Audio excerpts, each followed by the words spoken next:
Live to the point with Paul and Kesha. Live to the point.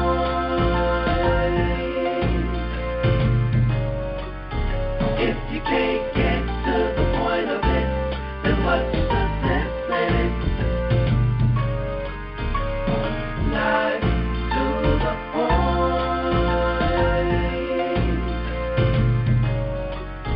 If you can't get to the point of it, then what's the sense in it?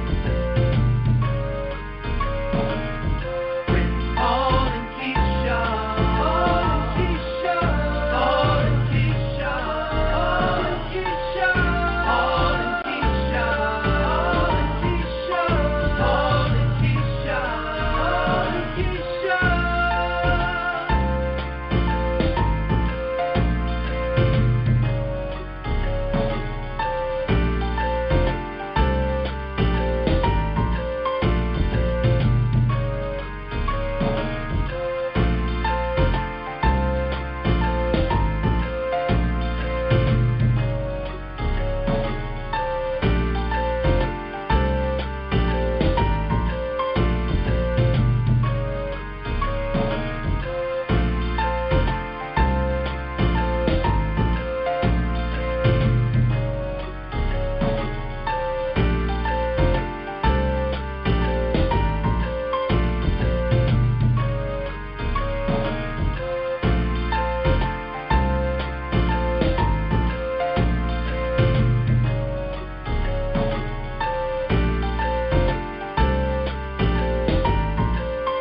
Good evening, everyone, to all of our listeners this evening. Welcome. We are so excited to be here with Live to the Point. And if you can't get to the point of it, then what's the sense of it? Here's my lovely host. How are you this evening? Oh, I'm blessed this evening. Amen. Yes, I am too. I'm so excited to be here tonight. I tell you, we have a celebrity in the house. Oh, my goodness. And we're just so excited to have her with us tonight. Now, do you know who we have with us tonight, my dear? Mrs. Ruffin? Yes. We have Mrs. Ruffin. She is the mother of that great singer, David Ruffin. And we're just so excited to have her with us tonight. We're going to be talking about her book and the things that she's doing. You know, she is a celebrity domestic violence coach. She's a motivational speaker. She's an author. She's a blogger. She's a counselor. And her book is a powerful story of a woman's life, a lonesome sojourn through a labyrinth in pursuit of love and strength. Now, in the book, the path twists and turns through time, and upon encountering the late David Ruffin, lead singer of the Temptations, her destiny is met. Now, after both an abusive childhood and then years of domestic violence at David's hands, she has now written her own life story of survival and victory. She is also now available as an inspirational speaker, and she hopes to encourage others who find themselves dealing with some situations she has had to face and has lived to tell. This is where her passion lies and her attention is focused. Even as a fairly new Christian, she believes that this is what she was born to do and hopes of saving someone from the destruction that ignorance and parenting and drug abuse use inadvertently brings. She is available to speak for other organizations and even prisons, churches, schools, and so forth. But we have the honor of having her here with us this evening, and we are so excited. We're going to bring her into the studio. Miss Ruffin, good evening. How are you? Good evening. Can you hear me now? Yes, ma'am. We can hear you loud and clear. Welcome to the show, Live to the Point, with Paul and Kesha, where if we don't get to the point of it, what is the sense of it? Well, thank you for having me. Let me make 2 quick corrections on what you just said when you started. I'm not the mother of David Ruffin. I'm the mother of David Ruffin's only son. Yes, David Ruffin, Jr. Right. I'm not the mother of David Ruffin. And you called me Mrs., and we were never married, so I understand how people do make that mistake because I use the name now. And that's my son's name, too, David Ruffin, Jr. But we were never married. I refused to marry him in the end. And I can understand from reading your Bible, and I know my wife can understand because she's actually been through domestic violence herself. So this is really going to be an excellent topic tonight in talking about your book. Now, give us the title of your book. Oh, the book is called Delivered from Temptation. The subtitle is From Temptation to Salvation. Wow, from temptation to salvation. And I see in your bio here, it says you're newly Christian. I don't feel that we're all newly Christians. I believe we were born into Christianity. It's just that we had to come into reality of it. Well, that's why God's children. That's why I said fairly new Christian, because I was saved in 2004. And I was not raised in a church, so, it's relative, but fairly new Christian, especially at the time that I wrote the bio in the book. I was 60 years old before I was saved, me being 75 now. So the first 60 years, sometimes I call my story 60 the Hard Way. 60 the Hard Way. That sounds like another book, ma'am. I know. I know. Or sometimes I call my book, because people want to, immediately assume that my book is about David Ruffin, and I quickly correct them. It's not about David Ruffin. It's not about Motown. It's not about the Temptations.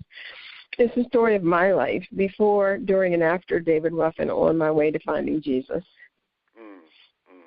Now, tell us a little bit about your story. Let's go back to the beginning. When you met David, what was that like? Were you starstruck? Did you know him before he became a part of the Temptations?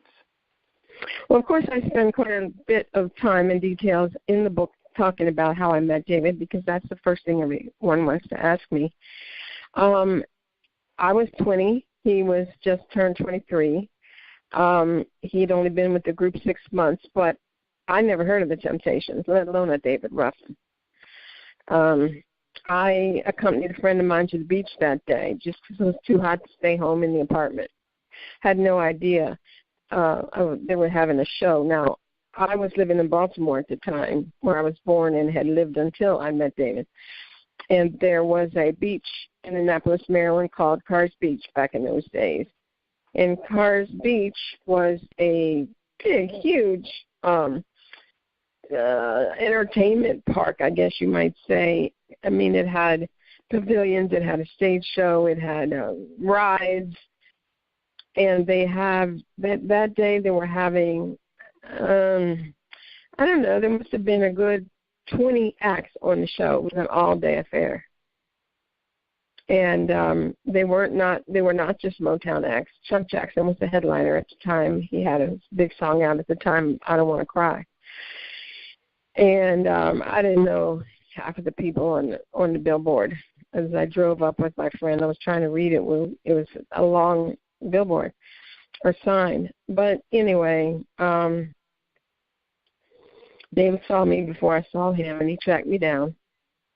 And I kept brushing him off because I was trying to watch the show. At that point, I had gone backstage because I'd come to find out a friend of mine owned the place. I didn't even know that. But the friend who knew me saw me, and he sent for me to come backstage and watch the show back there.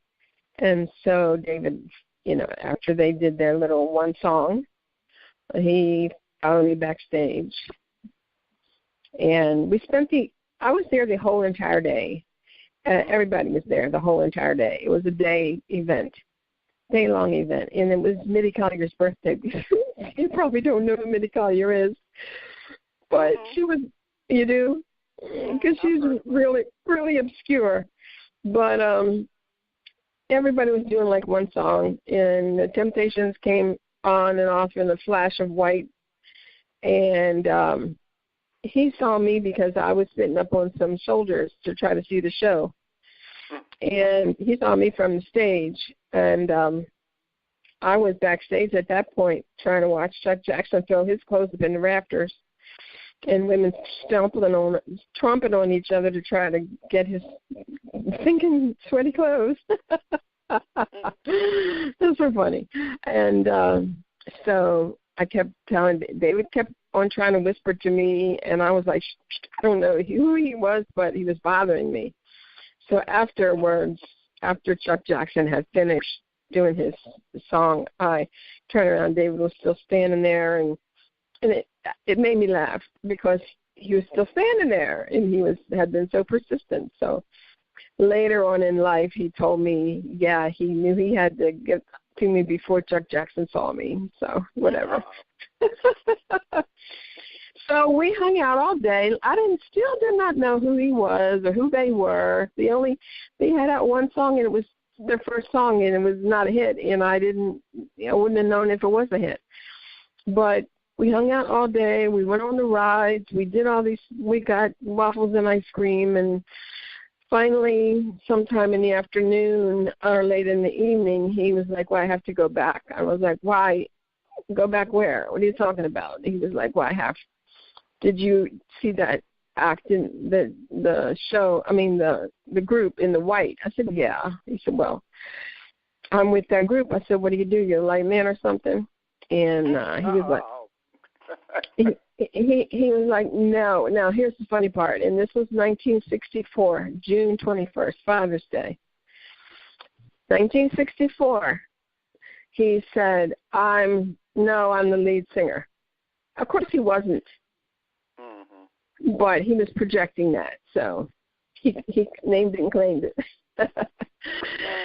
And so, I said, oh, okay, cool. And he went back and did another show because I forget how many they had during the day, but more than one. And, well, the rest is history, so to speak. Kesha? Yes. Did you want to? Well, I have to let you chime in because I can talk. Okay. Well, how did you feel after the fact that you really found out that he was part of the Temptations, and how did your relationship continue to flourish after you met him? Of course, all that's in the book, but how did I feel when I found out he was with the Temptations? I kept on eating my ice cream and waffles. I was thoroughly unimpressed. That was more important, right? I never have been that kind of person before, during, and after, and still not impressed by celebrity. And so what would you say attracted you, made you want to get to know him more? What was that? Oh, he was extremely charming. And first of all, that's like the thing, like I said before, he made me laugh right off the bat. And obviously, you all know, after so many years of seeing him on stage, he's very charismatic. And that's one nice word for it. But he caught my attention. He said, actually, that he was in love with me before I was in love with him. And that was the same day that, he told me later that he had seen me they had a big, a lot of eating areas, and I was apparently eating fried chicken. Go figure. And he said he told Eddie Kendrick, see that woman, I'm going to marry her. So he was like, you know, more attracted to me than I was to him. But after spending the whole entire day with him, then that evening it was like, okay, he wanted me to go with him to the hotel because it was Minnie Collier's birthday party. So I did. And by the time, at the end of the day, I was not ready to say goodbye. He was interesting. You know, yeah, he was interesting. And even though he was only 3 years older than I am, he had been on the road since he was 14. He was very worldly. I was very naive. I'd never been out of a 150-mile radius of Baltimore, never been on a plane, never did anything. I was, you know, just square as they come. So we were like worlds apart in that way. So I'm sure he was scheming all day while I was just, you know, lollygagging through the day. Go ahead. After meeting him and getting to know him, did you get the opportunity to travel with him on the? Oh yes, many times. What was that absolutely like? Well, I traveled with the group until I was too pregnant to continue on the road. What was that like? It was like being the sixth temptation, kind of funny. Except Cornelius Grant was the sixth temptation, actually, the guitar player and the band leader. But, you know, he and I have often joked about him being the sixth temptation and me just being, you know, I'm just always there. So, what was it like? It was interesting and exciting and heartbreaking all at the same time. Let's see, we met in June. I think the first time he took me on the road with him was August to New York to the Apollo. Interesting going to the Apollo. Yeah.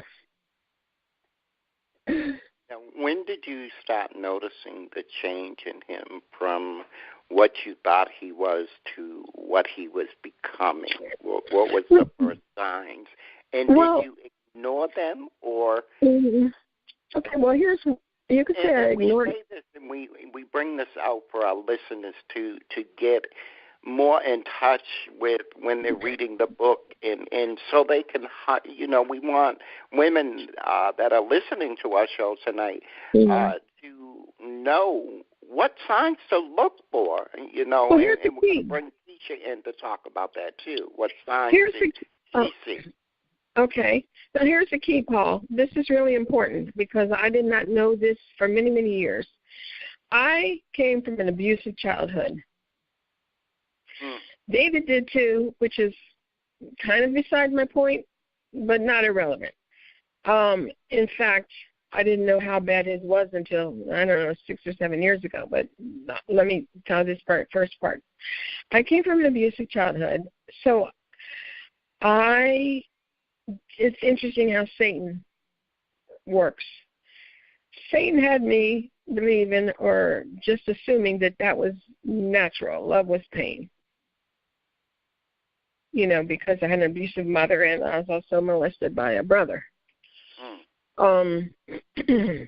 So my mother was verbally, emotionally, and physically abusive. My brother was contributing the molestation part.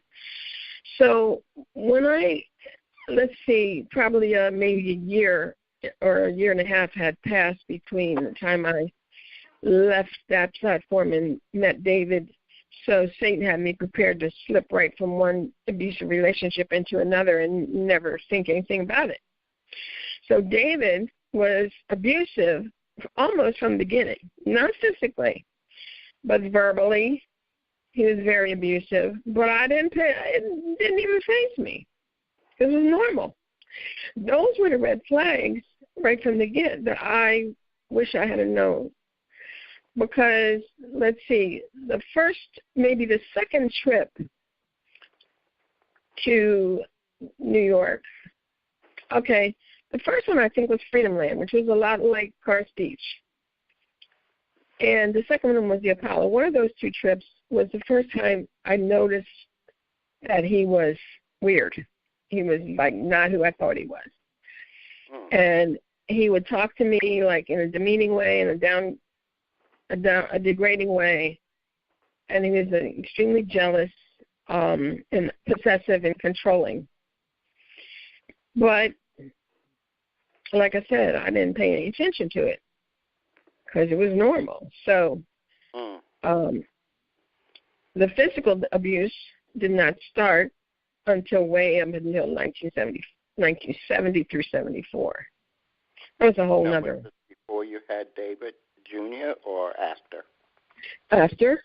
I had David Jr. in 1966. So, okay, first of all, let me clarify something. David was married at the time, but he lied and said, not only did he say he wasn't married, he told me he had a baby. And then before the day was over, he told me he had two, and he showed me the pictures, and then he said the second one wasn't his. I said, well, why are you carrying a picture around? Somebody else's baby, right? So he said, I said, what, how come you, what about the mother? He said she died.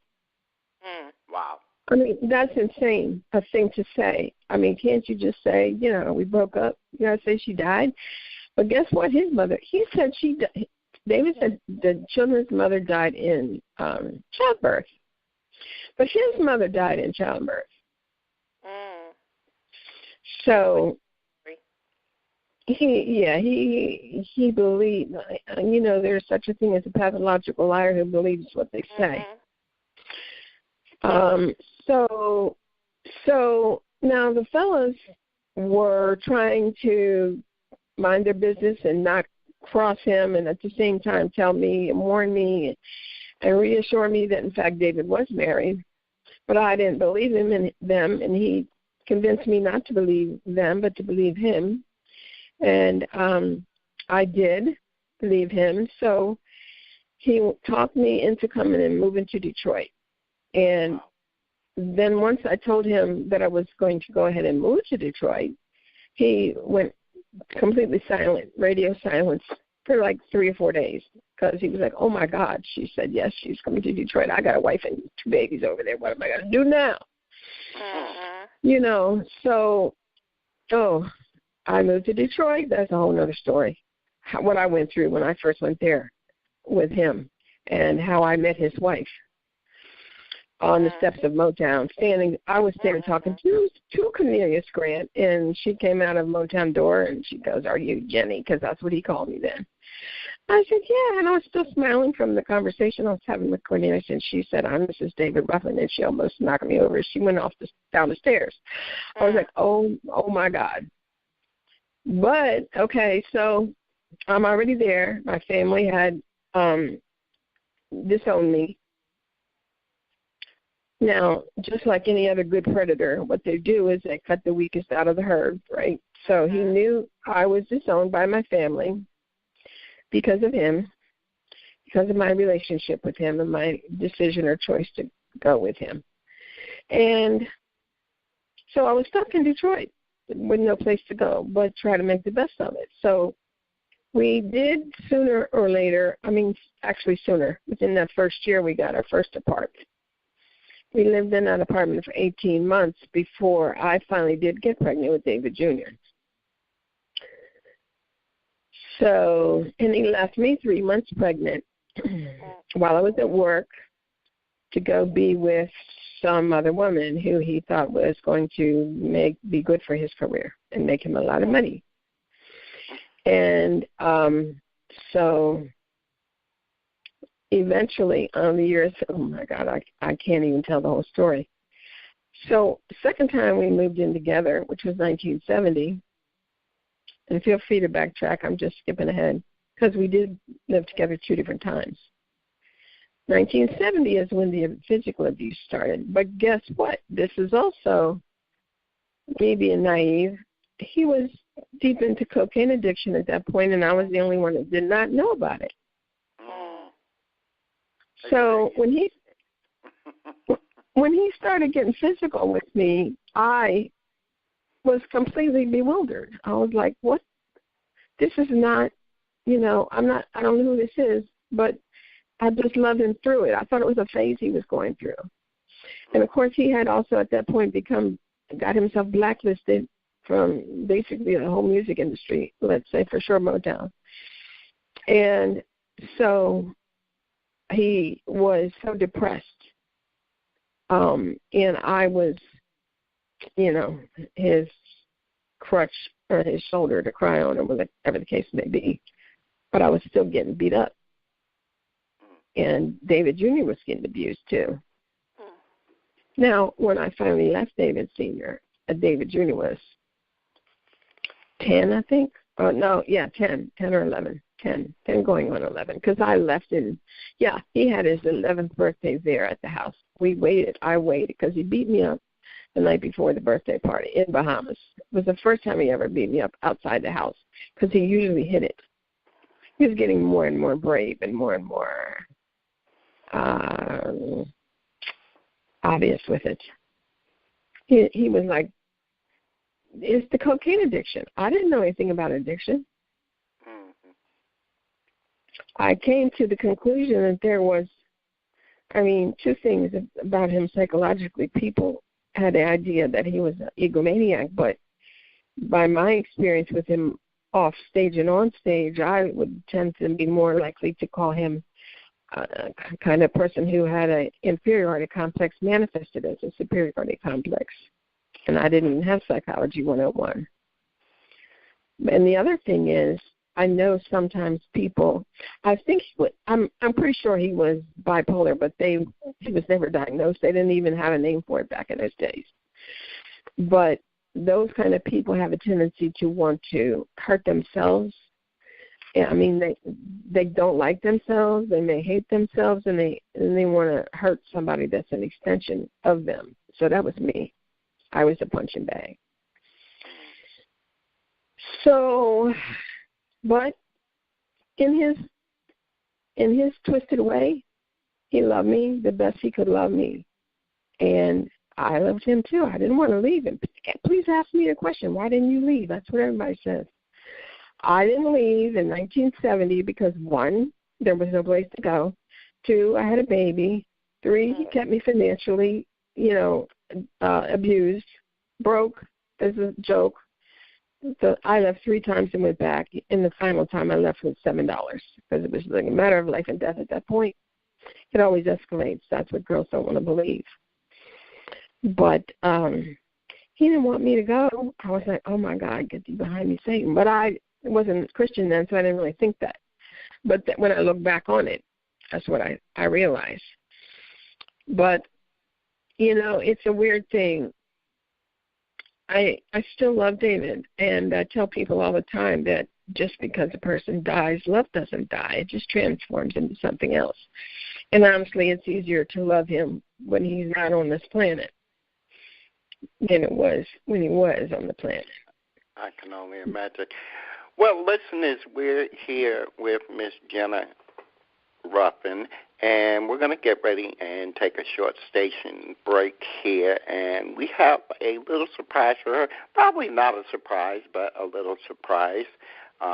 We're going to play a song by David Ruffin Jr. calling Running Out of Time. Oh, great. That's one of his latest releases. He just put out one today. Yes, ma'am. And we're going to play that during our break, and we're going to come back and we're going to continue to talk about this mind-boggling, memorizing, tell-all book filled with the raw realities of complex human language, love, lust, luxuries, lies, all leading ultimately to the redemption ending of a rough truth. And, so to speak. We're just going to talk about that more. So put on your seatbelts, hang on, and we'll be back. Here's great our song coming up from David Ruffin Jr., Running Out of Time. Great song. Running, running, running, running, running. Yeah. All right, I'm up.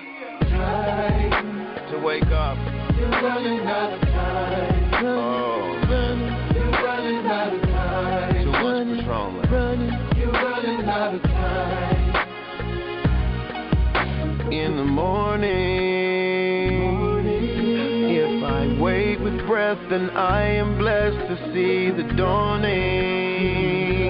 From there it's up to you, so what you wanna do, I know inside it's storming. But if you give me just a sec, this won't feel so foreign.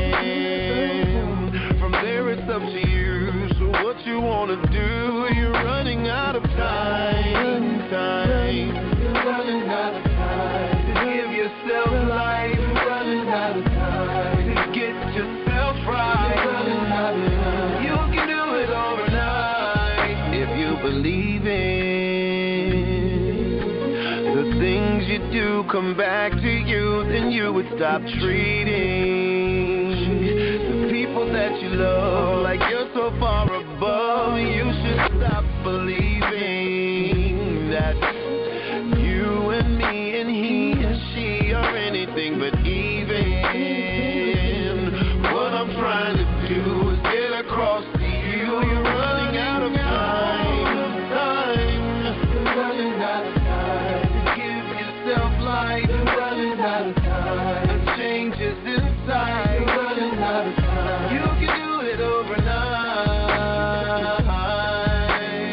If you think you're running out of time, running out of time, you can change that overnight. You can change it overnight. Yes, this is weighing heavy on your heart. Ooh, that I'm doing something right. Ooh, so in the evening, make sure you count your blessings before you start to dreaming. It's really up to you, just what your dreams can do as long as you believe it. And you're grinding, grinding, grinding, grinding till you see it. People, what you wanna do, we're really waiting time. We're really wasting time. Give yourself life. You're running out of time. Get yourself right. You're running out of time. A change is inside. You can do it overnight. We're running out of time. Running out of time. And we put it all together. You better change your ways, or you are gonna pay.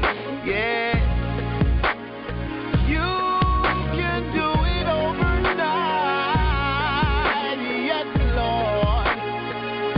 You can do it. You can do it. Oh, I knew it. Oh, I knew it. I'm so proud of you.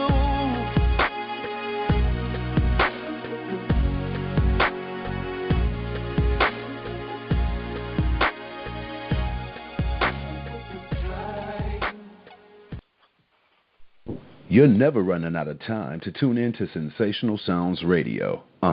They play that smooth music for your mind, your body, your soul, and your spirit 24 hours a day. Hashtag David Ruffin Jr.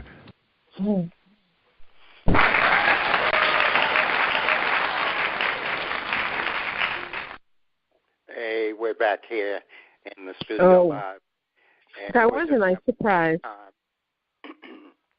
Well, we're glad you enjoyed that surprise. He had to stop in and just, give you some props. And we're so glad he stopped by to visit with us. And we're so honored to have you here with us tonight, ma'am. And we're just enjoying this interview. And I tell you, looking over the book, one of the chapters that I like was the why we do the things you do. Now, what would you say about that? Why did you do the things that you did? Actually, that chapter is entitled "The Way You Do the Things You Do," and that describes the day we met and the night we met. But I'm glad you asked that question that way and said it that way, because I wanted to go back to that. It's important to know why, because I didn't figure it out till decades later. And I had no help. There was no support groups or shelters back then. David was tight with the police in the neighborhood, so every time I would even try to get help, it was just, deja vu all over again. But for years I made excuses to myself because I couldn't get to it in me, why I really stayed or why I kept going back. I stayed, and this is important to the young ladies that are listening right now who think that it might be wrong to feel the way they feel. I did not leave David and stay gone because I didn't want to. Because I thought I could change him. I thought I could love him through it. I thought it was a phase. I thought he was going to get over it and go back to being the guy I knew before who I loved. And like I said, these things do escalate. And in my speaking, I do say this every time. If you think it's not going to escalate, you're wrong. It is. If you think you're going to change him, you're wrong. You're not. You're not. So I went back because I just didn't I wanted to try to make it work because I loved him and he loved me. Mind you, you're going to ask, how could he love you? He's beating you up. Well, David was the son of a preacher, Jimmy and QB and Rita Mae. So the boys got the worst of it. The father used to beat them with an 8-foot leather whip. And I always knew David's childhood was dark. He wouldn't talk about it, but I knew it was like just too dark to talk about. It wasn't until probably 7 or 8 years ago that his oldest brother, Quincy, told me what their childhood was like. So, of course, David got away when he was 14 and left town with some passing gospel group, and the rest of his musical story is history there, starting there. But that was his model for being a father. And that was about the only model for being a father that he got. He didn't get any positive input. And so, David didn't really know how to love anybody. He didn't, also worse than that, he didn't know how to let somebody love him. Or love himself. Yeah. And we were just like, I often have said, the first thing I learned from that relationship was that two wounded, broken people coming together does not make a healing. It only really makes things worse. We were like a broken love story. And remember, this was way back in the olden days when they didn't have any of this help and stuff that they have now. And we were just more or less stuck together. I mean, I always knew he was a womanizer. I mean, that came with the territory, and we made a deal. I gave him my rules and my boundaries, and he stuck to them. I told him, don't fall in love, don't get anybody pregnant, don't bring me any disease. And that's the way it went. Of course, when I was with him and on the road and whatnot, look out, the queen was in town. So he would do a lot of crazy, complete opposite bipolar things like, champagne and roses and mink coats. And every time he would beat me up the next morning, he was sorry. He was so sorry. He was never going to do it again. One of the times that I left and came back, and I just walked in the house, and I'd been gone, I think, 4 months. And I walked in the house, and he was upstairs watching TV from the floor. And he was watching Dr. Jekyll and Mr. Hyde, the original Jack Palance version. And without a hello to either one of us, we didn't even say anything. It was just like, I'm home. What else is new? He looked up at me and said to me, that's me, isn't it? He knew he was schizo. But he didn't know what to do about it. Now, when David Jr. came into the picture, do you feel it changed your relationship for the better, or it worsened, or What was that dynamic like? Well, when David Jr. was born, we were between residences. We were always back and forth, but we were not living together during that time. Like I said, he left me 3 months pregnant, and then I had to run around and chase him for the next 9 months. But he was always over my house, and back and forth. He just didn't really. He wanted to have his cake and eat it too, and that's the way it went because we both wanted to keep him. But so when David Jr. was born, it really didn't make any. I didn't really see any difference. But as he started to get a little bit bigger, David was visiting us more often. And then I think he was 4 when we moved back into together. The first time was an apartment. The second time was the house. Things changed when we moved to the house, but not because of David Jr. It was like, I don't know what happened to him. Again, I have to attribute it to the cocaine because that's the only thing that makes any sense to me. It was like, I moved into this house, so now I own you. Like you're a possession, like everything else in here, the gold records and the, whatever, the Cadillacs and the mink coats and awards and so forth. He was really going through a really superstar complex at the time. Not in the house, but I don't know. He was like more than a split personality. I think he had multiple personalities. So the first time he ever hit me, we were at the house, and he was just coming back off the road. He was wired. I did not know that, did not know what it meant. Everybody that was standing around waiting for him at the house knew because most of them were providing him cocaine to keep their little important positions.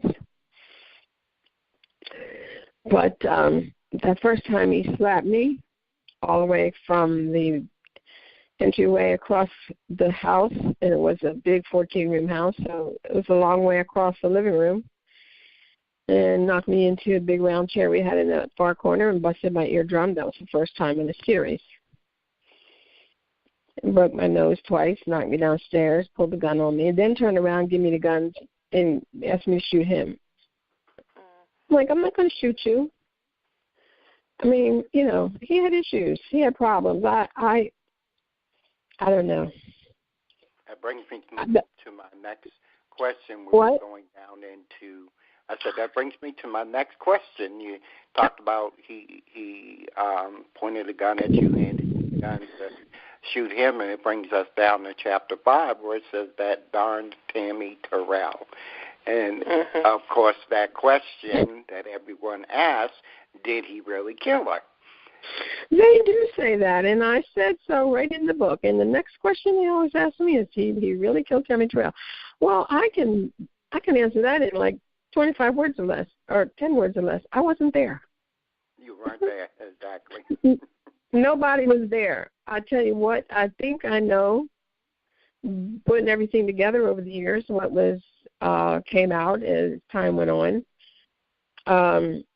Apparently she had a dormant brain tumor, and she had already been beat up by James Brown multiple times and Jerry Butler multiple times. And around quite a bit. when well, you read that chapter, you're going to find out more. Yes, but then when it came around.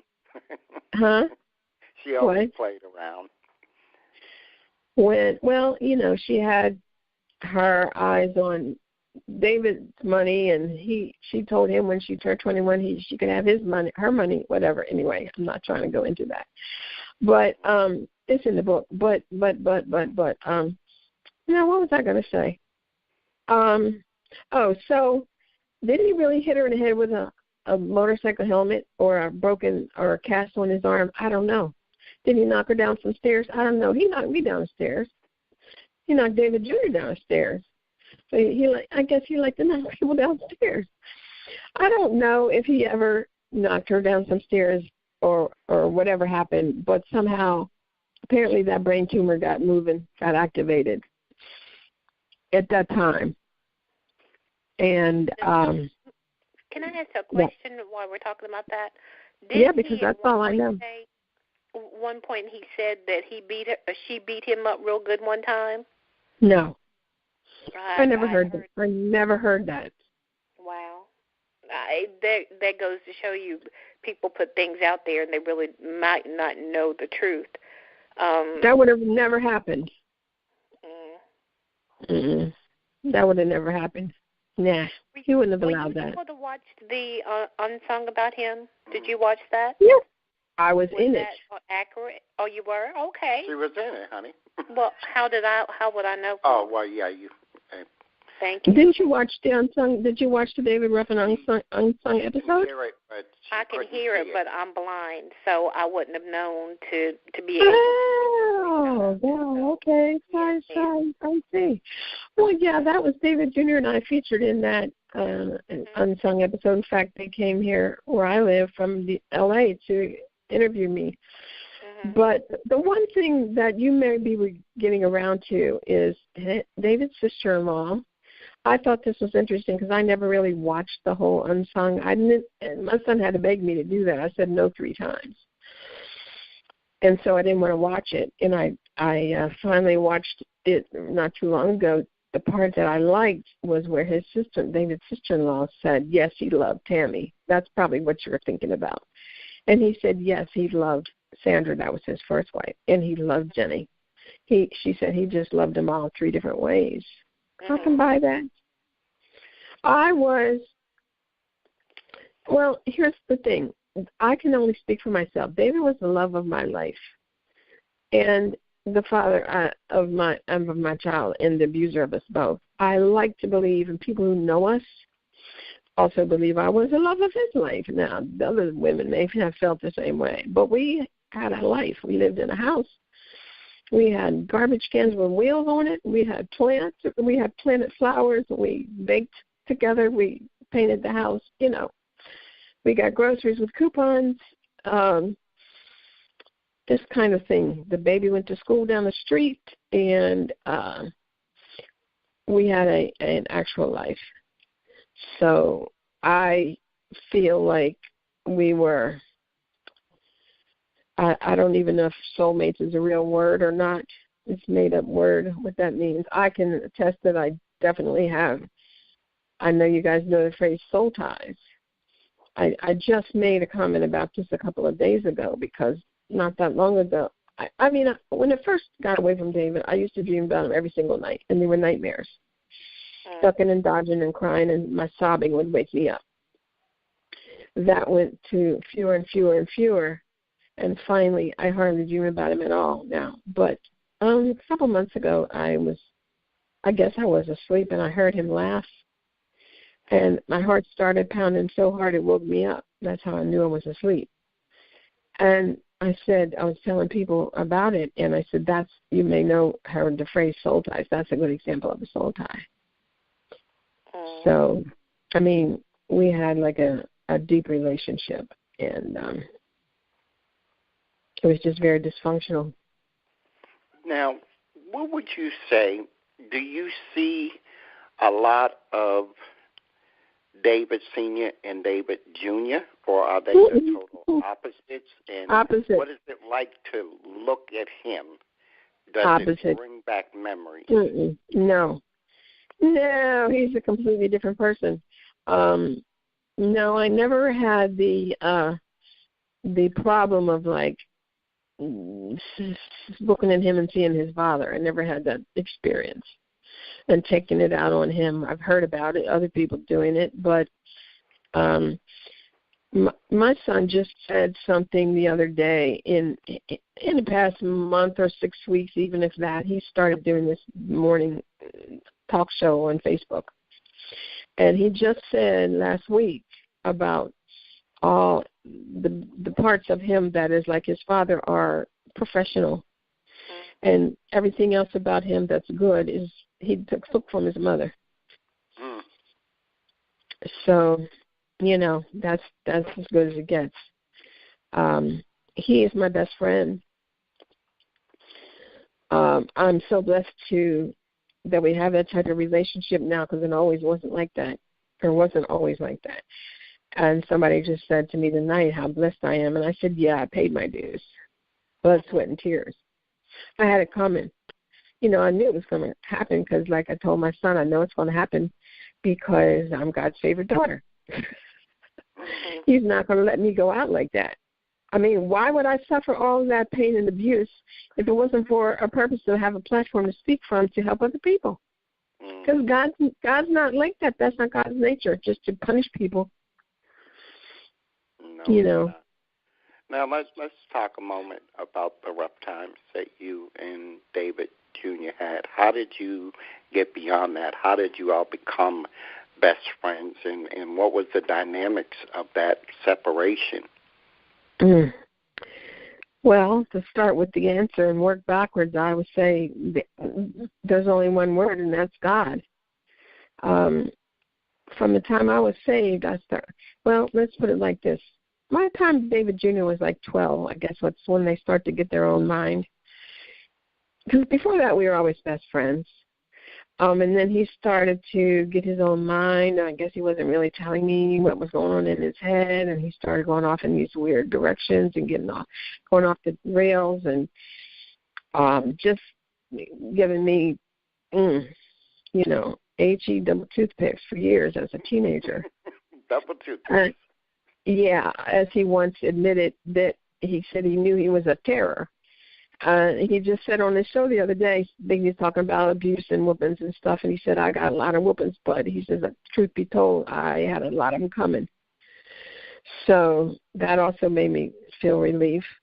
But, there came a time that I remember him telling me when we were still living at the house that he wished he was big enough to hide outside in the bushes and jump out and kick his father's butt for beating on me, and I believe it was Otis on the Unsung said, I never heard David Jr. say this, but Otis said it, so it's gospel. He said David Jr. had told him, he said he hadn't seen him in some years, and he'd gotten real bulked up, and he said, what, you gotten all big and everything? He says, yeah, I was something about kicking his father's butt. I don't know, I forget exactly what it was. You have to watch the Unsung to hear his quote. But he got angry with me, secretly, mind you, as did Melvin and Paul and a bunch of other people for, as they put it, letting David do me like I let David do me. Yeah, okay, that's complicated, but there's more to it than that. But David Jr. started taking it out on me, not me taking it out on him. He started taking it out on me. He was angry with the world, and especially me. So we went through some really up and downs and off and ons, and some couple of periods of time where I didn't talk to him at all. And he was trying to find his way without really having any parents, because at that point, if we weren't talking, he wasn't getting any input from me, but I just couldn't take it anymore. He was very verbally and emotionally abusive to me, but he's the kid. The kid gets a pass, because especially when he's been through abuse and seen abuse, and, coming from a unique kind of environment like that. Okay, so I would just take it as best I could, as long as I could, and then sometimes I would just have to take a break. By the way, I might want to throw in here, I was in a cult for over 33 years. So when Jesus started pulling me out of the cult around 2002, and it was a 2-year process, by the time I was saved, I started, as a new Christian, and I'd never been raised in the church, because my mother was alcoholic and her religion was alcoholism. So never seen a Bible or read a Bible. David didn't even have a Bible in our house. And I want to say this too, this is a strange thing I look back on and discovered in retrospect. David, of course, knew God. His family knew God. the Ruffin brothers sang as a gospel group, and the Ruffin family sang as a gospel group. But when he left and took that trip to get away from his so-called preacher father, he ran as far as he could go in the opposite direction of God, and God is associated with his father with the way I see it. So when he and I got together, and then later as years went by and I became a Christian, I asked myself, now why? And I was very new Christian, just saved. I was like, why did not David tell me about Jesus? Well, the answer that I got was he didn't want you to know, because you were part of his backslidden experience, and he liked it like that. So I don't blame David for that, because my path is my journey and I had to get there the way I got there. But so when I first got saved, I was just praying for David Jr. and I, our relationship to be redeemed. For many years, I prayed, something really naive, like something kind of newish, baby Christianish, like, oh, Lord, just open his eyes and his heart to me and to you. And a third way through those years, I started praying something a little more aggressive, like, okay, Lord, do whatever you got to do. Put somebody in front of him and grab him by the spiritual collar and throw him up against the wall so that somebody he'll listen to. And at the end of the period of time, because I prayed for 12 years on this subject or more. Okay, Lord, I started praying for what I called like the Saul of Tarsus experience. Something dramatic, like where Jesus knocks him off his and blinds him for 3 days. Donkey, or another word for a donkey. And in David's case, I was like, just whatever. And I actually had a pastor during that time who said the only reason somebody hasn't turned to Jesus is because they haven't suffered enough. And I did a double take. I was like, wait, what? You telling me I need to pray for my son to suffer more? And he was like, yeah. Wow. So I was like, okay, Lord, let him hit rock bottom. I don't care what it takes. So, of course, all during this whole time, I was having this vision of David Jr. and I on the road together giving our testimony. All that time. So, about 3 years ago, August 3rd, God answered that prayer, that Saul of Tarsus prayer. It was the weirdest thing we experienced, and we were in the middle of a miracle. We were like in the middle of a tornado or something. We were in the middle of a miracle. And it happened. And it happened at the time when David Jr. was willing to change his ways. It was like what I call a perfect storm, because God couldn't do anything with David unless he was willing to be done with, And he was always a good-hearted kid. He's had a lot of extenuating circumstances, but he had a good heart, and I knew it. And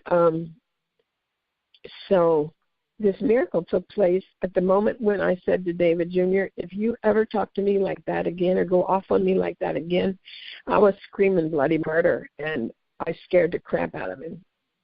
And he suddenly realized that, this was it.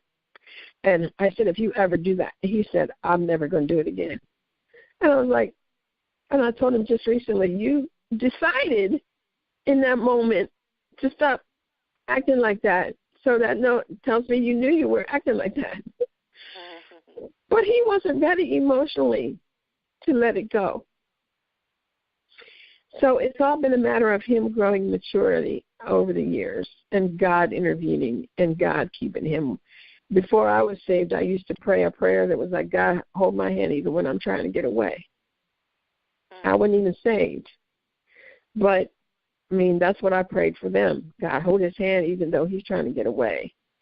So in that moment, it came together. And God was holding it for David when he was ready to receive it. And then, bam, it just hit. And it exploded. And we've been best friends ever since. He's my protector now. Amen. We've done a lot of talking and a lot of praying and a lot of talking. It's good when you God did it. Yes, and it's so good when you can become best friends with your children. So we know, amen. You see, because I'm 70. I'm sorry, listen. Let me just say this. Like I said, I'm 75, and my fear was I'm going to die with us in that unredeemed state, and that just terrified me for years. So now I'm good. So we know you have this wonderful book, Delivered from Temptation. You also have another book, a memoir, David Ruffin, My Temptation. Yeah. Please go over there. Go over to Author House Publishing and Amazon.com. Most definitely check out her most recent book. It's a good read. You'll definitely want to read it, Delivered from Temptation. And to salvation to salvation from temptation. Excellent book. We have been honored to have her here talking about this book tonight with us. We are coming up on our time, but we want to address one more question. Again, we say this is a lot to the point if you can't get to the point of it. What would you say to your listeners if you were approached and asked a question, why did you stay in that relation so long? Did you do it for money? Did you do it for love? Or you just didn't know how to get out? Not money. That's a joke. We didn't have heat. But love, I told you before, I stayed because I wanted to stay. I loved him. He was my quote-unquote husband. He was my baby's father. He was my whole family. He was everything. And I stayed for love, and I stayed because I had no place else to go anyway. Now, what would you say to young ladies listening today that are in an abusive relationship? What advice would you give them as a mentor, and words to encourage them to get out of a abusive relationship, especially if they have children? As a motivational speaker, as someone that is against domestic violence, how would you coach them with your last words this evening? Okay, well, mind you, like I said early when I was younger, back in those days, there was no help for us, so I was always trying to save some money.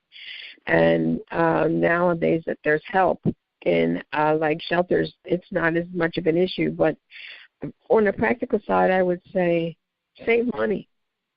Squirrel away money. Whether you're going to go to a shelter or not, you're going to need money. And two, first of all, on the practical advice, on the spiritual side of things, you have to know that you're worth it. You have to know that you deserve better. You have to know that it's not going to stop. It's going to get worse, and it can come down to a life or death situation, which it did with us. In the end, I knew one of us was going to die, and I was plotting it. So then I was like, I'll be in jail the rest of my life, and my son will be like, you killed my daddy, and now my mommy's gone too. What's up with that? So you don't want to kill anybody, and you don't want to be killed. So you have to first believe that you don't deserve to be treated like that, and that there's ways out of it. There's an 800 hotline now they didn't have back in those days. I don't have it memorized, but it's all over the internet and anywhere. Hotline for domestic violence to get you local resources, shelters, or whatever you need.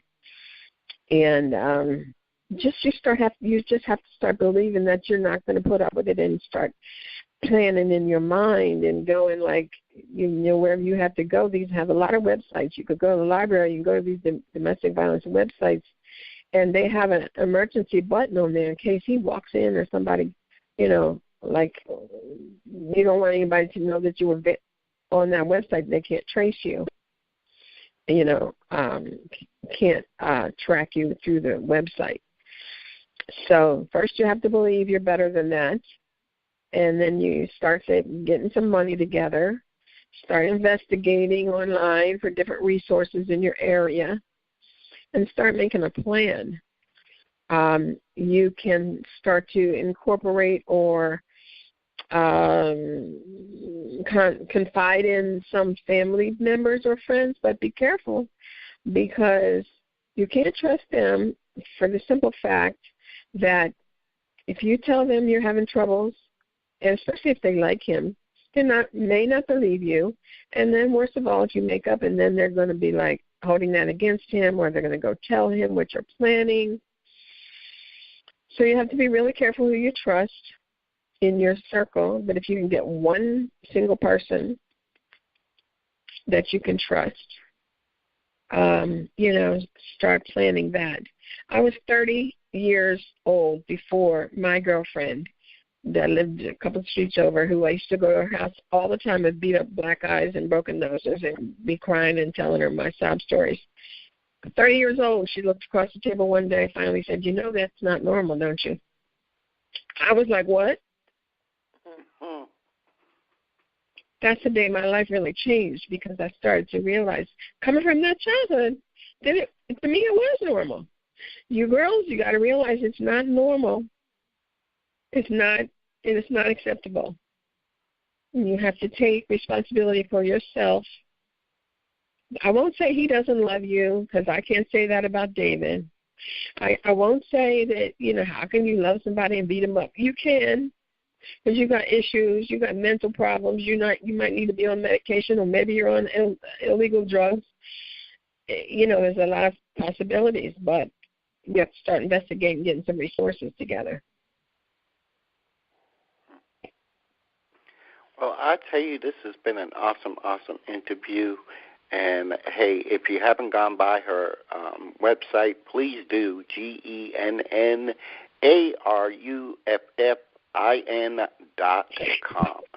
GennaRuffin.com. Find me on Facebook.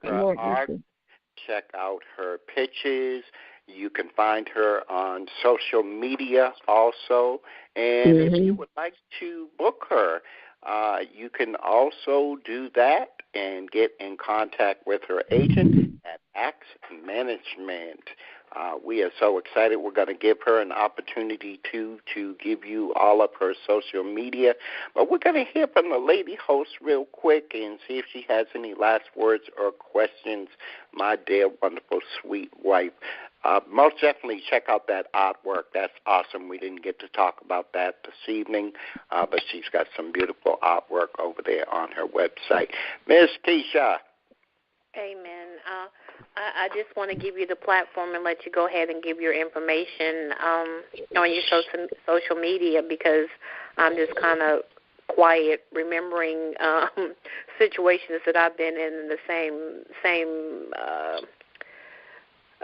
same area, and it's hit home. And I just appreciate you for coming in. Not me. I treat you good. Coming and speaking so openly. Wow. Well, that's you're welcome. Thank you for having me. And I'm you're different. I was just telling my girlfriend this last week. I've been single all my life. Don't let it fill you with such fear that you never get in another relationship. You're lucky. That was hard for us. I tell you. Yeah. Well, you're blessed because it was. Yeah. That's a whole other interview. Yeah, that's right. Let the listeners hear your social media information, and let them know what engagements are coming up for you and what you're doing in 2019. Mm-hmm. Well, I'm still believing for that vision where my son and I go on the road together giving our testimonies, and it looks like, things are really developing in this year. I don't know what's going to happen yet, but God has a plan. And as you said, my website is GennaRuffin.com. That's with a G and two N's, Genna. You can buy the book from Amazon or Author House, or you can also look me up on Facebook or Instagram, on Twitter. And I happen to have a couple of books left over from a recent event that I've been offering, because you can't get it signed on Amazon or Upper House, but I am selling a few personally. All people have to do is, pay me through PayPal, and I'll send you a book, but you have to contact me. You can find me on Facebook. That's the first and easiest way. Axe Management, as far as booking info, and her email address is Axe Entertainment Management, MGMT, at gmail.com. That's Felicia. Felicia Leslie. Wonderful management company, part of the family. Yeah. Well, so, we have been here tonight with Miss Genna Ruffin. We have had an excited time. Unfortunately, it has come to that time where we have to say we'll see you next week right here on Live to the Point with Paul and Kesha. Just ask your Felicia. I'm sorry. I was just going to say, if they find me on social media, let us know that they heard me on your show. Yes, please do. And we're excited. Hopefully we can get you to come back again soon and visit with us here. Again, we have enjoyed you. Hang out in the green room. We're going to be right on over there to visit you. And make sure you tune in with us again on next week. We have some exciting shows coming up. I tell you, if you don't know, we get to the point here, we just have fun, we let our hair down, and we enjoy ourselves. Sweetie, I hope you have enjoyed the show tonight, my dear. I know this was a rough one for you. You've been kind of quiet tonight. Any last words, my dear love? Anything you want to say to the young ladies?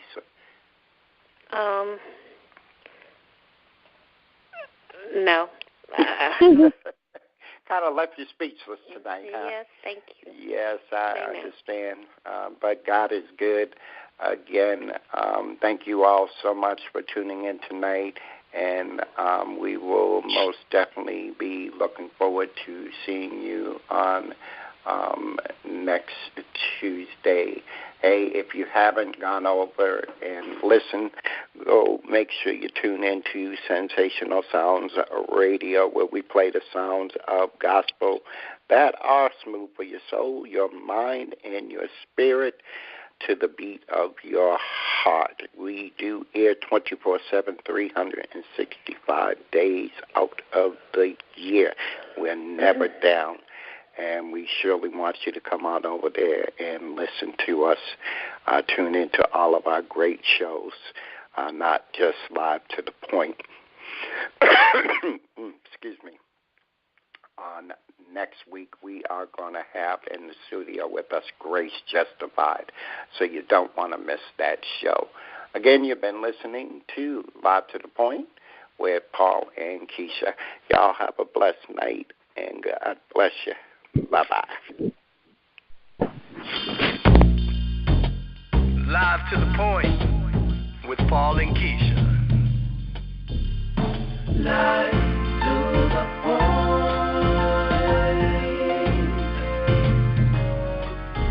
If you can't get to the point of it, then what's the sense in it? Live to the point.